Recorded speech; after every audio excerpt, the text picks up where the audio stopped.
pangit daw yung ganitong design. Bakit? Ano bang gusto mo, madam? Siyempre, gusto na naman ng customer yung parang tatumbling-tumbling na naman tayo. Low budget naman. Hello mga B!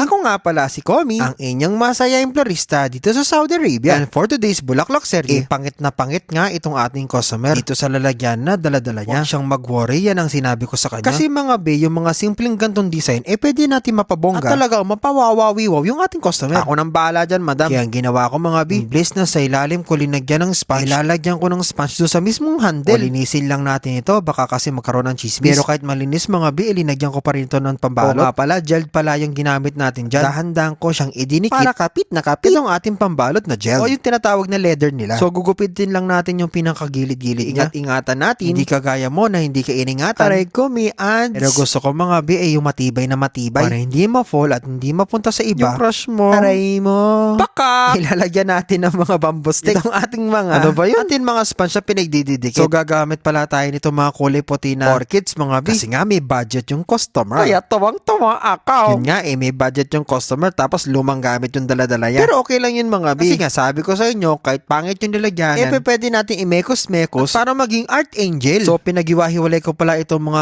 orchids mga B. Pinagputol-putol ko siyang ganyan. Tapos mapupuno natin siya na parang ganyan. Diba? Parang arko na dadaanan ng mga kinasal. Sabi naman ni customer, grabe naman, parang puting-puti naman daw. Kaya ginawa ko mga B, naglagay ako ng mga chrysanthemum na buttons. Pero ang kulay niya, violet. Hindi dapat yung medyo dark. Yung mga light-light na purple lang yung ilalagay natin mga B para hindi masyado matalo yung kulay ng puti. Matalo yun! So habang minemekos-mekos ko pala itong mga chrysanthemum na to mga B, paki-comment down below kung saan na nakarating itong ating video. Kasi nga, malay nyo naman, napunta na sa Mars. Maglalagay na tayo nitong mga limonyo. Kung nagaganda naman kayo mga B, makashare naman. Ano naman yan? Kasi nga mga B, pa nag-share ka ng mga video natin, pwede ka magkaroon ng blessing sa katapusan. Mas lalo na pag sinishare mo ito sa mga groups. Oh, B, mas mataas yung chance magka-blessing sa katapusan. Kaya mag-share ka na ng video sa mga groups. Oh, yun, diba? Isingit yun. O, yun na nga mga B. Huwag nyo rin kakalimutan na mag-follow, mag-like at saka mag-subscribe sa mga video natin. Para lagi kayong updated sa paggawa natin. Katulad dito, nagagawa ko ng mga ganitong design. Tapos para itatouch-touch natin siya ng mga eucalyptus boni. Ang tawag dyan sa mga greens na linalagay ko na yan mga B. Kung hindi kayo naka-follow, hindi nyo malalaman na hindi pala kayo yung number 1. Mas naunat minas nauna pa sa iyo. Mas malalaman mo, pangatlo ka pala. Ala, sakit no. Anyways mga B, skip mo na lang ads para hindi tayo masaktan. Lagyan na natin ito, lagyan na ng gold ni madam kasi nga yan yung purpose niyan. O diba? Bliss na sa ilalim ko linagay yung bulaklak. Ilinagay ko na lang sa handle. Nari-purpose ko pa ng ganyang kaganda. Ang sabi ng customer, ang ganda daw. Abay, syempre naman mga B, no? Tuwan-tuwa nga yung customer natin dito sa ating pa-arkong design na mukhang pampatay. Kasi sabi ko pag orchids kasi pampatay.